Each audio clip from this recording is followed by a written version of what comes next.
sorry I couldn't get you properly. Yeah, today we have like a little bit network problem. So apologize for that. So we can move to our participants in Sargodha. Nishma and Zainab, would you like to add into the conversation? I'm hoping that you both have finished the book and you have some thoughts to share with us.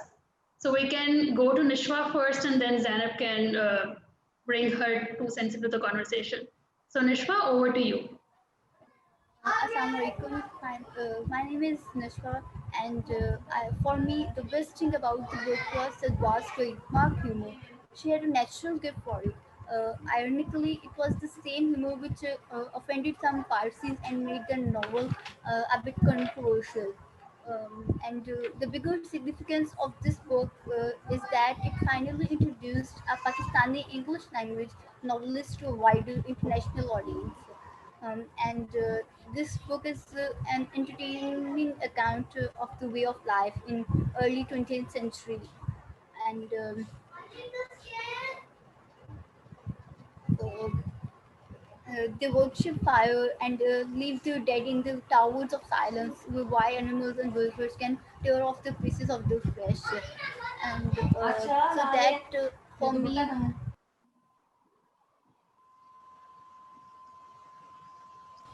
for me, I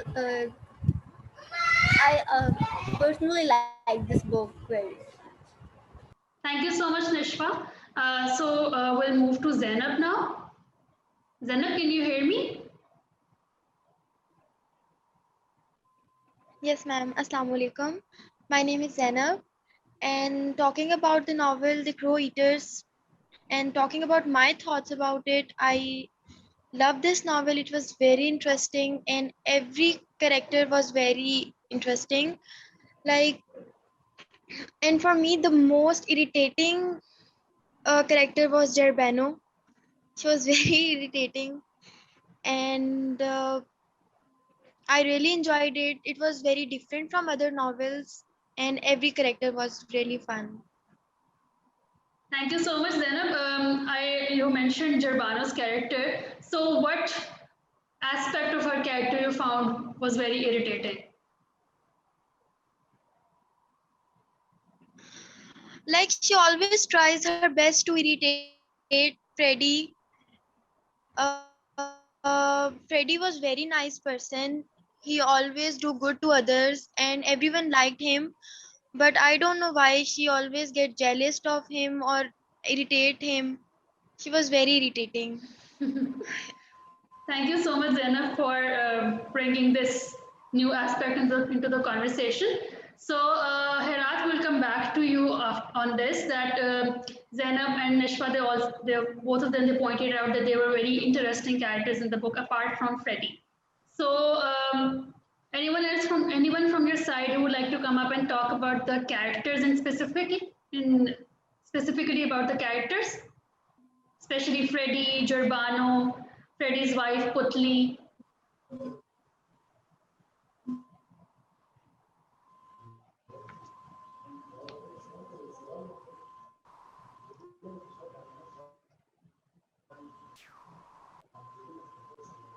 Again, hi. I wish that you hear me. Yes, I can hear Can you you. hear me? Yes.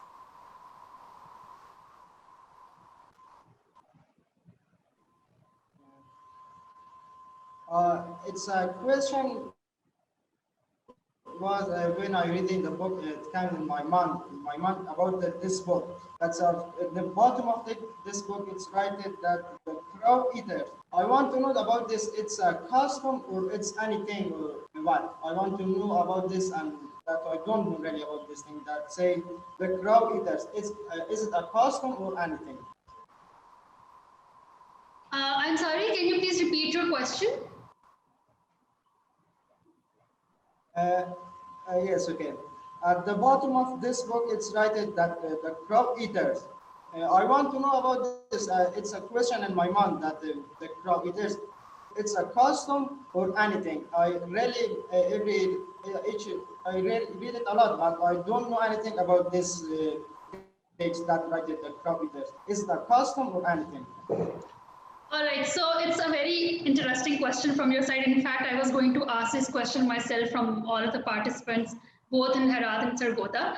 So the title of the book is called The Crow Eaters. And the first thing that comes to our mind, even when I used to go to the bookstore and used to see this book on the shelves and it was named The Crow Eaters, I always thought that oh, it might be about people who eat crows.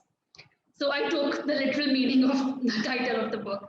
So I would like to ask our friends in Sargodha, Nishwa, and Zainab if they have any thoughts on the title of the book. What does it signify? What does it mean, in their opinion? So Nishwa, would you like to answer this question?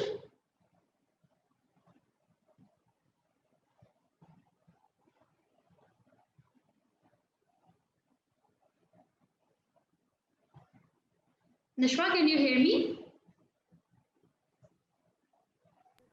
Yeah, I can hear you. Basically, the title is not that they really eat crows. It was just a significant. Basically, Babs was attempting to answer some queries by writing a fictional yet a typical saga of um, a Parsi family and the corresponding social media. It is only novel of its kind, and it is the first account of the workings of the Parsis mind, their social behaviors. Thank you so much, Nishwa. That it adds on to the answer that I had in my mind. But before I say anything, I would like to go to Zainab and ask her that what does she think about the title of the book, The Crow Eaters? What does it mean? What does it signify? Ma'am, actually, I'm not really clear about it. I'm also very confused about it because there is no connection between the story and the name. It's totally different. All right. So Like it doesn't make any sense. I don't know. yeah, so there's a historical background to it, to the term the crow eaters. Since Nishwa and Zainab, you are Pakistanis and you speak Urdu as well, you might have heard of this term, which we usually say about someone that who talks a lot. We say कि इसने तो कब्बे खाए में है, that this person has eaten crows, that's why they are speaking so much. That's why they are so much talkative, because usually when we see crows in the wild, they are cawing a lot, they are basically making a lot of noise.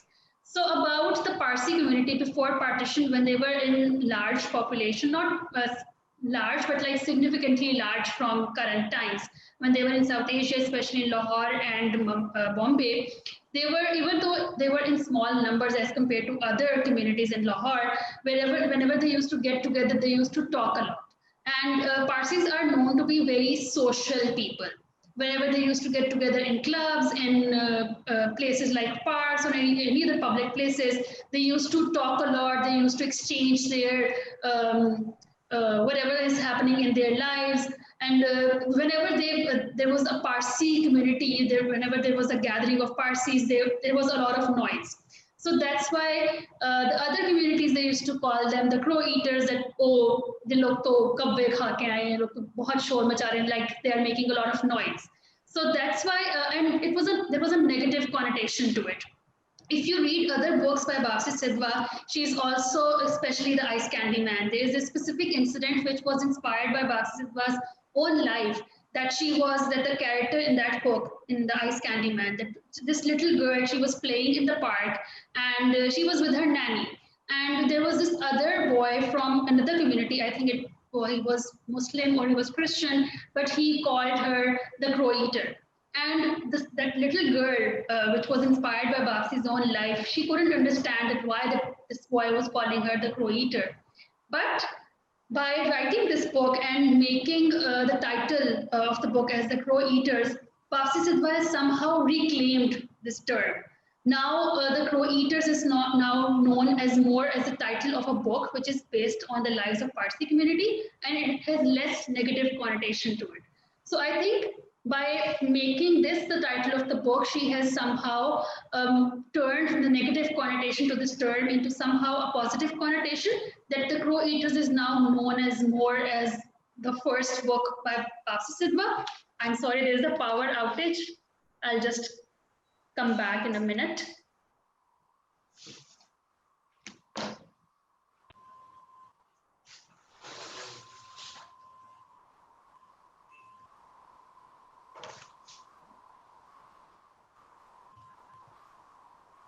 Hi, so I'm back. Sorry about that. So we were talking about the title that somehow Babysitter has reclaimed this term by making it a title of her book, even though if someone picks up the book the first time, they think that, oh, there might be something in relation to the crows. But there is no mention of crows in the book, but there is a rooster which was owned by Freddie and Putli when they were moving to Lahore. So there is no mention of the crows, and people, they get confused that, oh, why is this book called The Crow Eaters?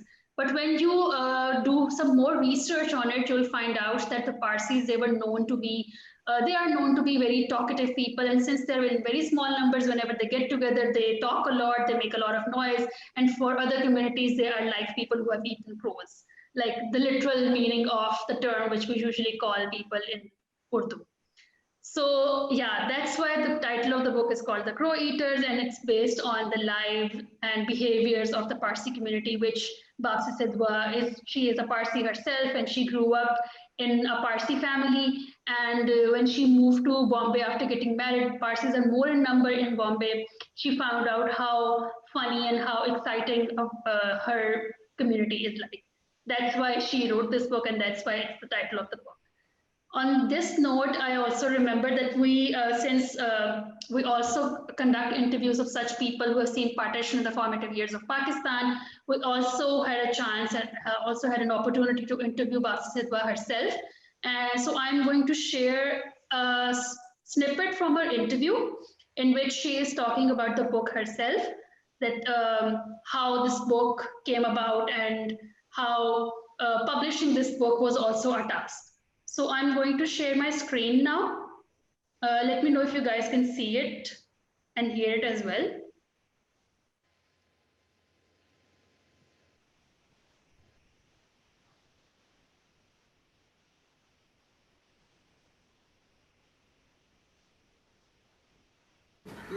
Can you guys see my screen? Yes, ma'am. Yes. Okay, let me know if you guys can hear the video as well. All right.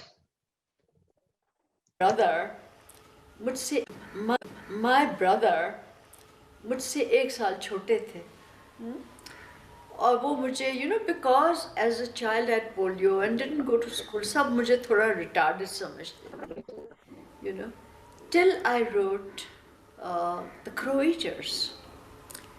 अब इत्तेफाक से ये हुआ, मेरे भाई आ रहे थे, मैं तो बिल्कुल प्राइवेसी में चुपचाप लिखती थी, क्योंकि मेरा हस्बैंड का फैमिली भी बिजनेस था, मेरा भी फैमिली बिजनेस था, तो अगर पता चला किसी को कि मैं किताब लिख रही हूँ तो वो मजाक उड़ाते मेरी. Is it all right if I talk in Urdu? Ji. So they would jeer के वापसी ने क्या लिखना है, रोमांस लिखेगी, वो मजाक करते थे. So even my brother didn't know, but he vaguely suspected. अब एक दिन वो फैज साहब के साथ जहाज में बैठे थे in coming from Pindi to Lahore, and Javed Iqbal ने क्या किया था, after my book was self-published, before it was launched, he tore off the back and front covers and gave it to all the writers he knew. तो उनमें से फैज साहब को भी दी. तो Faiz opened this ragged little book and he showed it to my brother and he said, ये कोई पारसी औरत ने लिखी है, तो तुम बता सकते हो कौन है? So my brother opened the book and he said, I think my sister writes. And he read a little and he said, हाँ, this is from my sister. So वो दोनों मेरे घर आ गए गुलबर्ग में. I used to live near the Gulbarg market at that time. And वो उन ज़माने में तो खैर एक ही एयर कंडीशन होता था बेडरूम में. तो फैज साहब वहाँ आए. And he said, you've written this book? I said, yes. He said, it's a very good book, but it's a second-class book. तो मैं कहा अच्छा जी थैंक यू। इसे ये जो नारायण और वो अभी who wrote the House for Mr. Biswas, उसकी वो किसने लिखी थी? Naipaul, who won the Nobel Prize. And Naipaul I used to really revere. And he said, your book is as good as Narayan and Naipaul. And you know, he took a lot of names. And I said, Faiz Sahib, ये तो blasphemy है. ये तो बहुत बड़े writers हैं. He said, no, your book is as good as that, you know. So I said, that what do you mean by first class writers? Shakespeare, Milton. मैंने कहा शाबाश. I said, thank you very much. Putting me in the second class is an honor. And then he sat for a long time and we chatted, you know. And he became a friend. फिर मैं Russia गई थी, वहाँ मिले थे 2-3 दफ़ा, you know. And बस वो हालात थे. I was always in Lahore. And I migrated to Bombay, where my husband belonged, where the whole Parsi community is based. So that was a charming experience for me to be, for the first time, to be embedded in my community and to get to know Parsis. And I think a lot of what I learned there went into the Crow Eaters. I realized what a nutty, funny community we are. Not that we are not nutty in Pakistan too, but we are very few.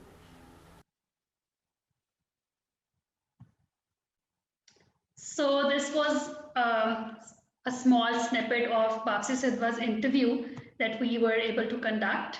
That was back in, I think, 2012, 2013 when she came to Pakistan. Currently, she is living in the US. So I hope you guys were able to see it and listen to it properly.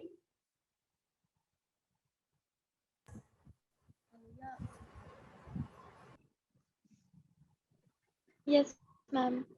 All right. So I have a question for all our friends in Herat and Sargodha. That when we are reading a book we haven't seen, I'm hoping that there is no picture of Bapsi Sidhwa at the back of the book. So when you were reading the book, how did you imagine the writer to be? And when you have finally watched a video, a part of her interview, how your perspective has changed about the writer? So, Herat, if you can hear me, would you like to please answer this question?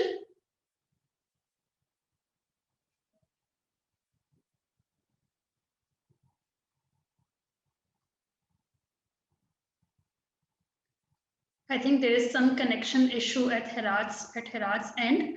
Nishwa or Zainab, would you like to answer this question? Yes, ma'am. I would like to say that it was not surprising for me because before reading the book, I just read about its novelist, Bapsi Sidhwa, and so I knew about it from the start, so it was not surprising for me. All right. So after watching her interview, what have you learned more about Bapsi Sidhwa? And she talks about the journey of writing this book as well. That since she is a polio patient, she suffers from polio. Everyone thought that she can't write or she can't do anything extraordinary with her life. But when people found out about her and that she is such a great novelist and she writes so well, how do you feel about that?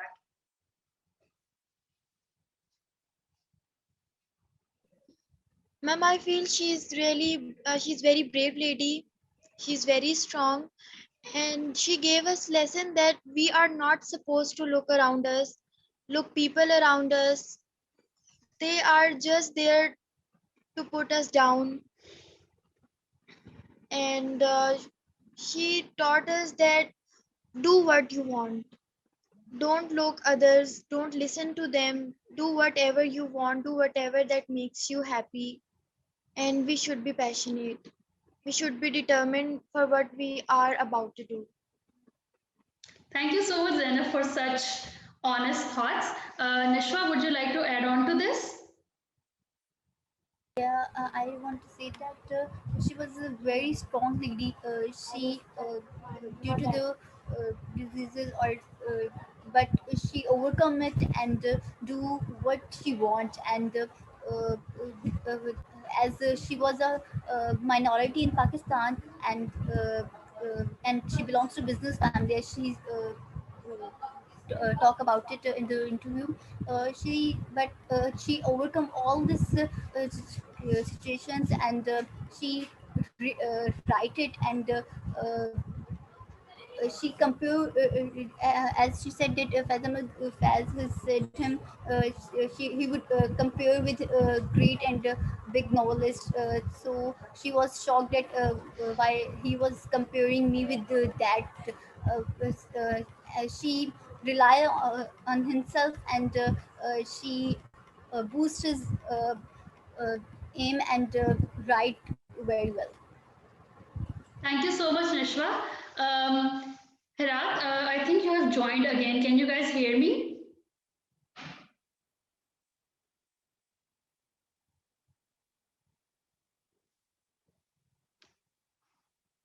Herat, I can see that you have joined from another account. I think Herat wasn't able to hear the video either, so they weren't able to understand. I think they were having some connection issues, and they said the Oh. voice was there was an issue with the voice. So maybe like we could go over, the contents of the video, as also because it was also in Urdu. A Yeah. portion of it was in Urdu. Yeah. So, Sana, would you like to go on talk about the video? Yeah. So Herat, can you guys hear us?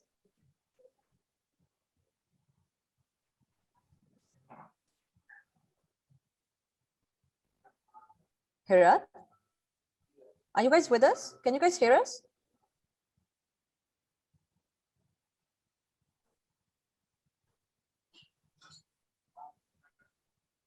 I guess they're still having some issues. Herat? Can you hear us now? Okay, you guys can hear us. All right, cool.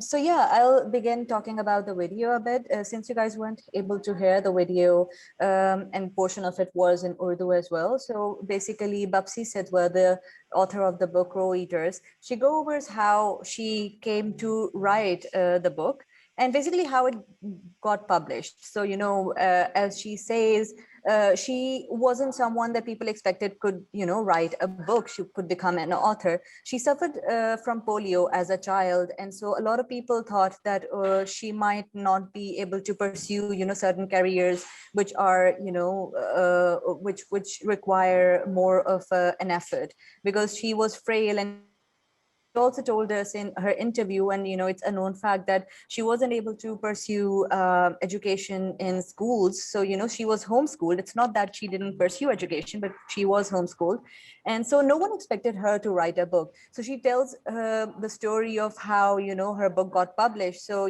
when it got and it was a self-published book as well, so there was this hurdle in front of her, that how could she get her book published, and she self-published it with the help of some influential Pakistani individuals.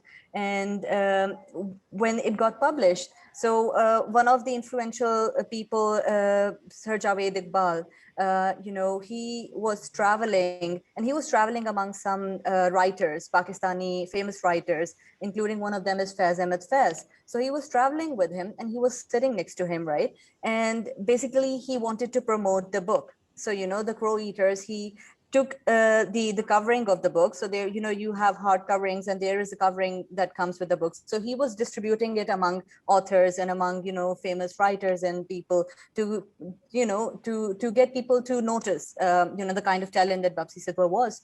And so he shared it with Faiz Ahmed Faiz, who is a very renowned, influential, incredible Pakistani poet and writer.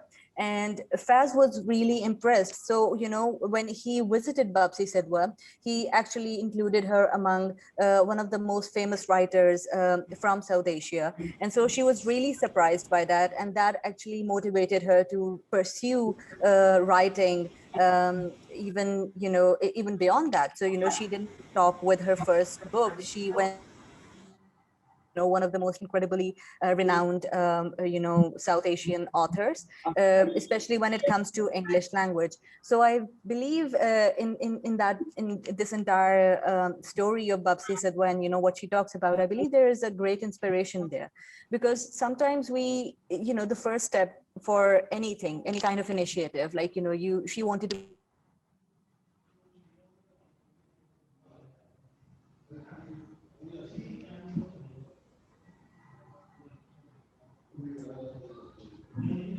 Um, I think, Sana, I think we lost you. Hello? Herat, can you guys hear Sana? No, we cannot. Yeah, I think there's some internet connection issue at her end. So I'll just continue with what Sana was saying, that since Bapsi Sidhwa's life, it also shows that she came out of this struggle that she was hit upon since her childhood, that she was suffering from polio and she was homeschooled. And when she grew up and she could cope up with her condition, then she was able to go to college and get a formal education.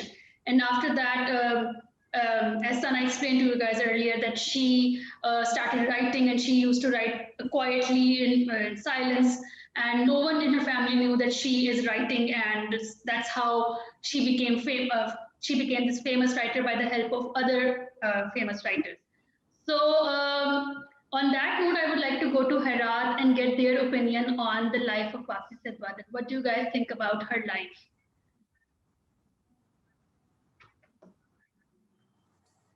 जिंदगी वापसी नजारे की तरह share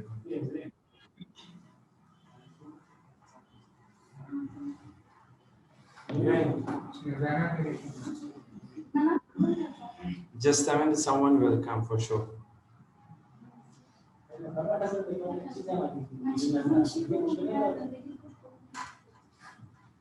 كلية داشته كان استراحت کرده راجع از پرتی بهش کس فکر نمی‌کرده که کتاب نوشته کنه بگه اینسپایرینگ و از راجع به کاراکتر از بگه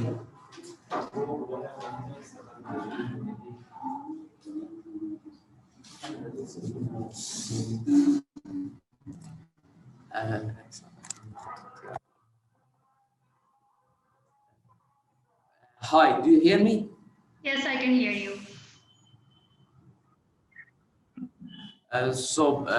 About Bobsy, actually we didn't watch the video, but as you said,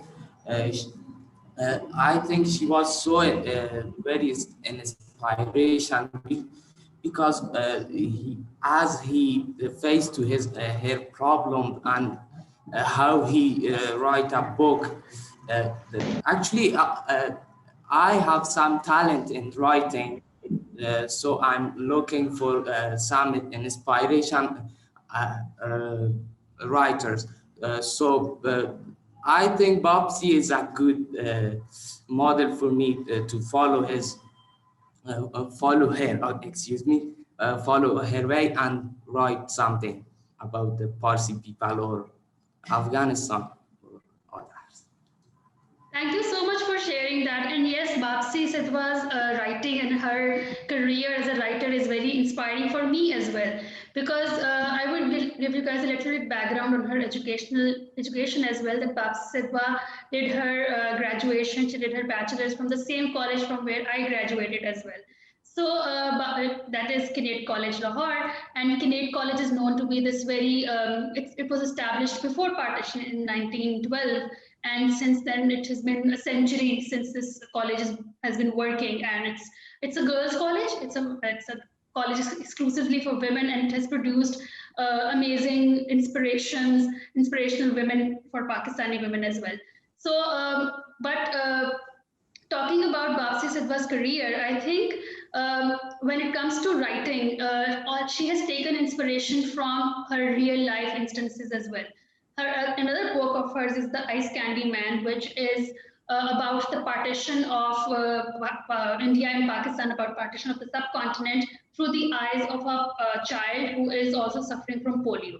So it's sort of like inspiration from her own life, but it also shows that how the Parsi community also got affected from the 1947 partition as well. And another book of her is The Bride, which is also, she took inspiration from a real life incident that happened in her interview. Since we interviewed her, that's why I know about the background of some of her books, that when she was traveling up north in Pakistan, she found this bride who ran away from her marriage. So she wrote a story based on her life as well. So I think such writers also help you navigate through your own career as well. That they help you make understand that you can also take inspiration from your surroundings as well to write about. So I'm so glad that you shared this and you want to pursue a career in writing. So good luck to you on that as well.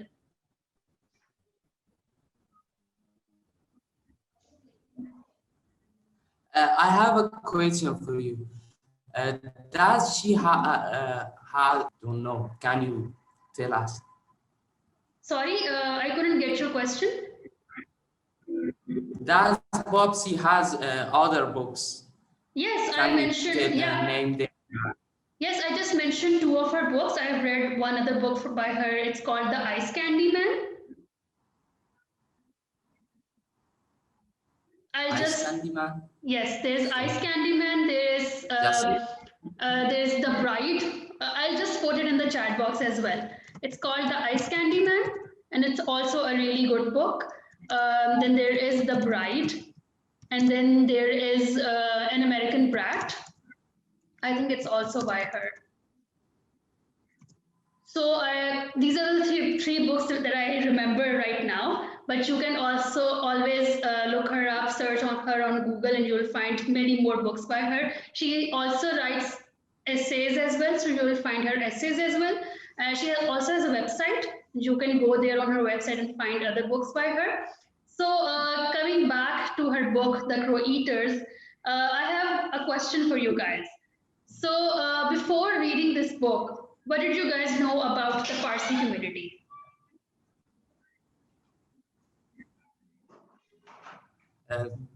Actually, we are Parsi.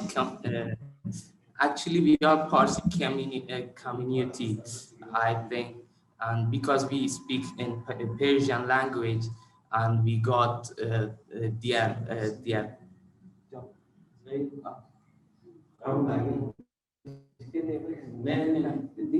خب نیدم خب sorry for that, but we got their culture, and that's all. We are the same. So the way Parsi community was depicted in Basi Sidhwa's book, how much do you relate to it? The customs and the rituals, how much do you relate to those customs and rituals that were mentioned in her book?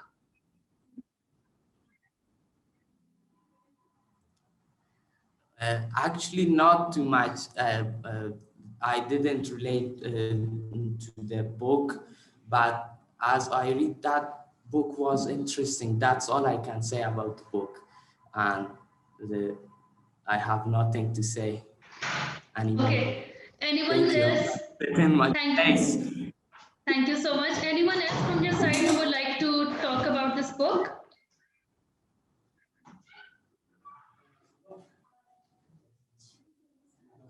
راجب بوک کلچر پارسی ها پرسان میکنه که چقدر شباهت ها داریم و کلچر پارسی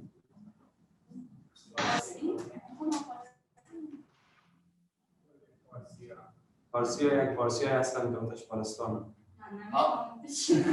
ولی بعضی کلچر ها هست که یه راجب خود کتاب بگید هم آتش پرستان اون آتش می‌فرستن آخرین حالا چیزایی که خوش مثلا می‌خواستم بفهمم مهمه که کتاب بکشم یک دانه جور دارم چیکار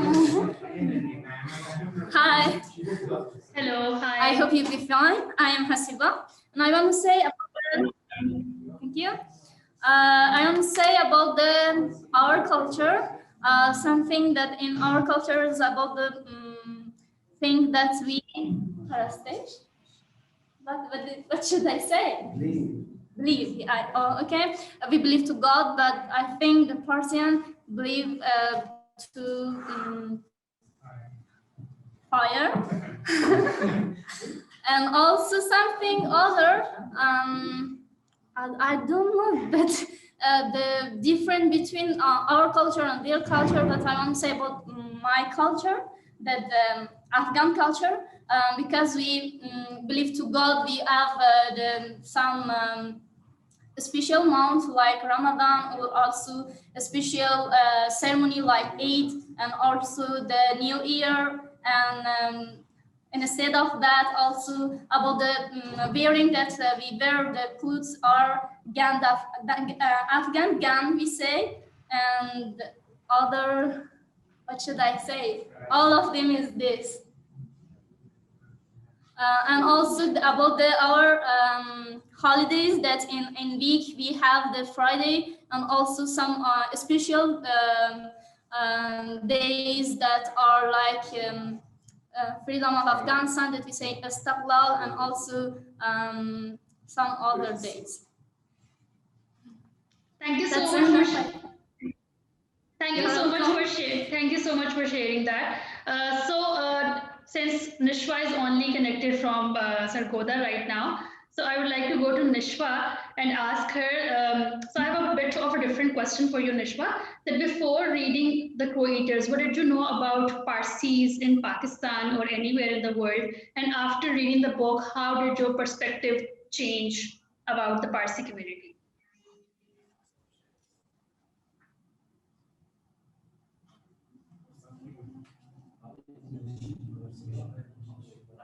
Nishwa, can you hear me? Yes, ma'am.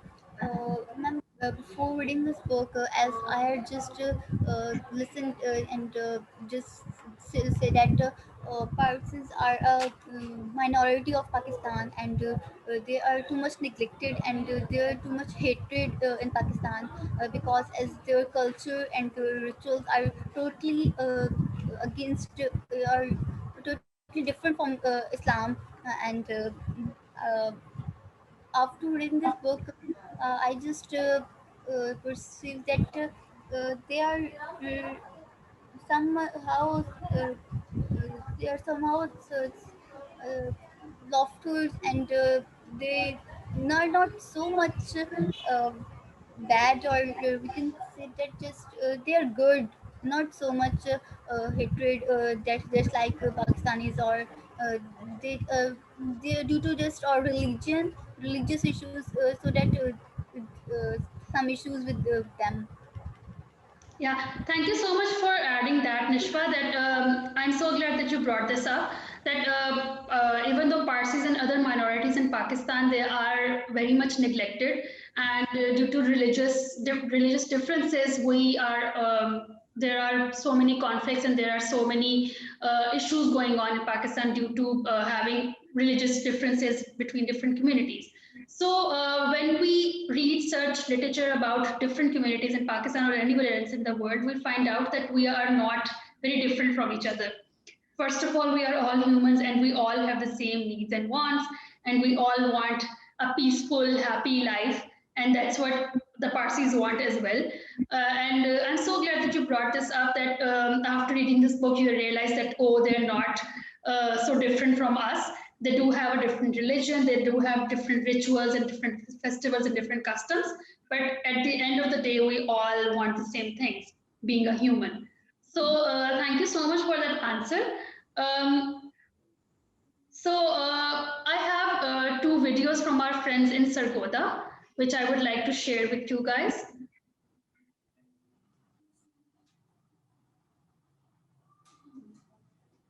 So I'm going to share my screen with you.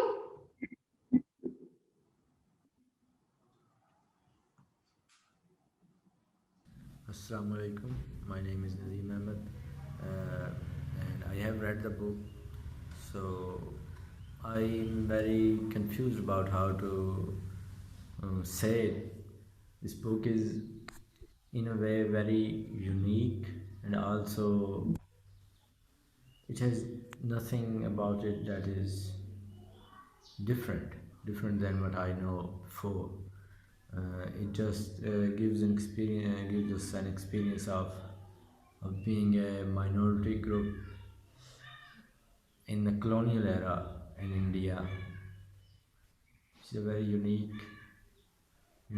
experience because we usually don't know much about the minorities of our country or our in the world anywhere. We don't know much about them, so we usually think they are very different, they are very strange people. But when I read this book, I realized there are many stunning differences of cultural values and family traditions that Parsis have that we don't.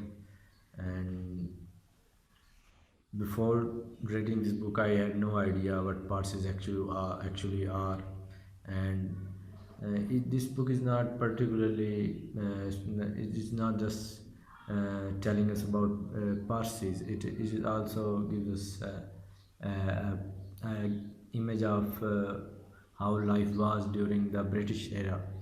And the writer is very, I have seen some of her interviews. She's very good person. She's very light-hearted person, and she has written this book entirely unbiasedly, and she loves Pakistan. Although she's living in America, she went from here in her early 30s, but she still loves Pakistan, which is a very rare thing, because mostly when minorities leave their their ancestral countries, their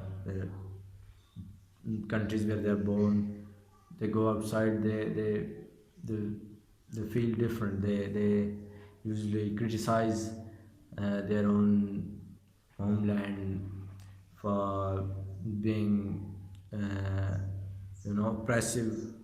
But she has discussed the issues that they face being a minority sometimes, but she has not exaggerated it, or she did not try to show a negative image of our country.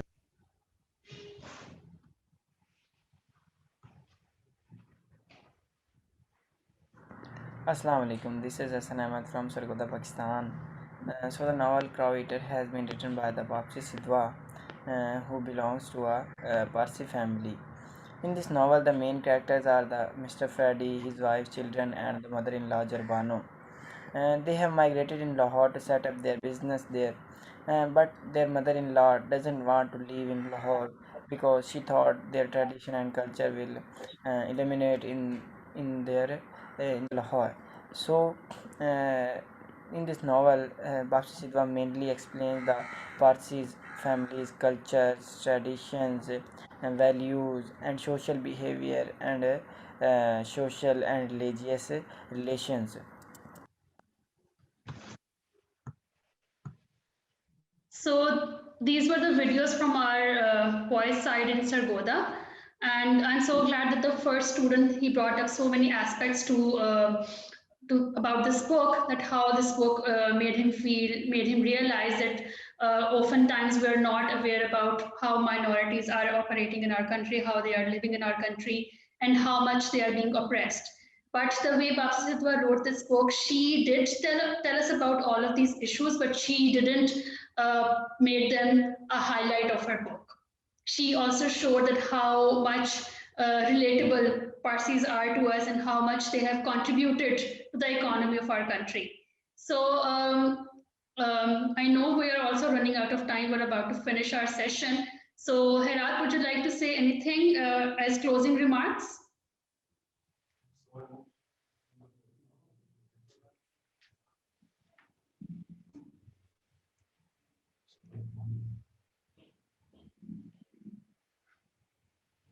Hello, can you hear me? Yes, I can hear you. I have a question for you which really get busy in my mind, but that doesn't depend on the book. Can I ask? Sure. Every year, many people from my country go to Pakistan for medical things. Do you know about that? I am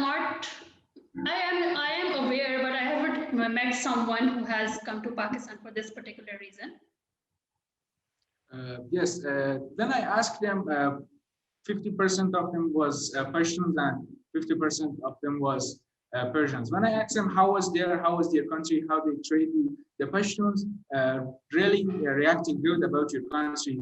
They say the people's was good, the trade was good, the food was good, but the Persians tell me the country was not bad and they not have a good opinion about your country. Can you tell me how you treat the Pashtuns and the Persians in your country, and did you get a difference between them? So what are you trying to ask me is that do we treat Pashtuns and Persians differently? Is that what you're asking? Yes.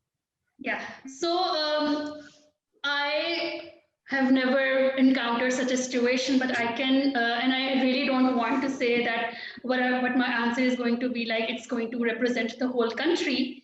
But in an ideal world that I imagine, in my opinion, is that everyone should be treated equally, right? So that's what I believe in. But I know we don't live in an ideal world, and we encounter differences everywhere. Even me, even though I am a Sunni Muslim living in Pakistan, I am a woman. I encounter different challenges as men encounter in Pakistan. We also know that both Pakistan and Afghanistan, we both are a patriarchal society. We live in a patriarchal society, and the kind of challenges that women face are very different from what the men face. But coming back to your question that if we treat Pashtuns and Persians differently, I really don't have an answer for that because I've never been in such a situation. But if your friends have told you that they are treated differently, then that's their experience. And I believe that they must have felt a difference.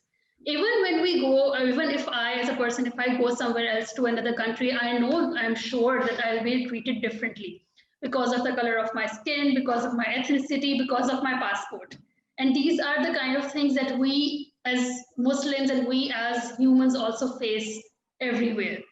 So I don't want to say that that's the bigger picture of Pakistan, but if that's what they have experienced, so I am sure that's their reality as well.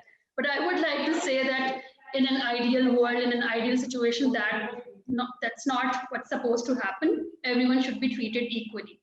But unfortunately, we don't live in such a world. But we do believe, we do strive to live in such a world. And that's why we are having such conversations. And that's why we're trying to understand people all around us. So I hope I have given you a good answer. Not completely, but I get what I want to know. Thank you. Thank you so much for your question. So I think let's wrap up our session, today's session. And thank you so much everyone for joining in. Thank you so much Herat for connecting despite of not having a venue and finding another venue. Oh, I think we have another question.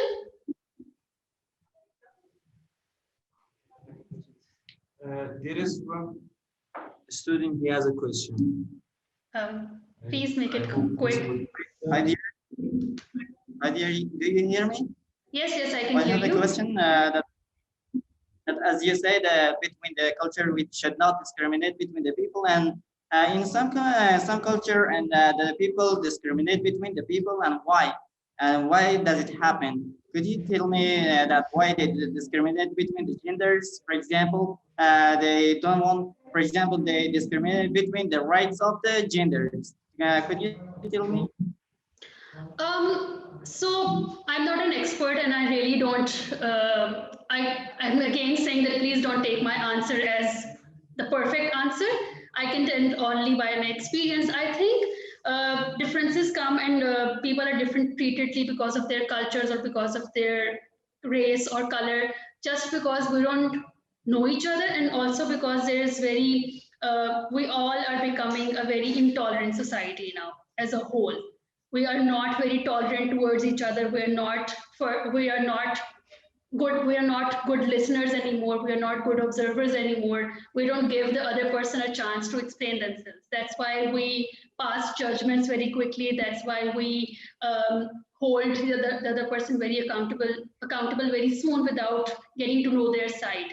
So I think that's why differences occur. That's why people get violent and get intolerant very quickly, because we are not tolerant anymore. So we need more tolerance in our society. We need to be more human towards each other, that whenever we encounter someone who is from a different culture, we should understand where they are coming from. We should understand what kind of circumstances they're living in, so that we can understand each other and become more tolerant towards each other. Thank you. Thank you, bye. Thank you so much for your question. So that brings us to the end of our conversation today. Thank you so much, everyone, for joining in. And we'll see you guys, inshallah, next month with a new book. So on this note, I'll end our conversation. Khuda Hafiz, and have a very good rest of the day. Yeah, thank you so much for your time. Thank you so much, Nishwa, for connecting. Hafiz. Allah Hafiz.